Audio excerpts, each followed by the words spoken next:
Amadeo Cavite. Kasalukuyang umaahon. Pagsahon! Tama si Founder. Sakarin mo na lang. Ayoko na pumunta kung mamaya ahon yan. Mali.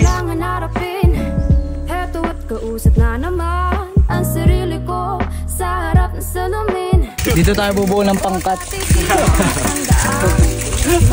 Sama kong nakaraan, mahiwagang halaman sinindihan. Isip ay kasing lawak na kalawakan. Yeah. So nandito pa kami ngayon sa Cavite. Taon na ang lumipas, ganun pa din. Mahalin ang sarili, dapat gawin. Pangako ko sa sarili, totoo pa rin. Pangarap kong mataas ay aabutin. Yung walang tayo Adam, masabit na pagkakanda nagkakape. Taga Adam ha?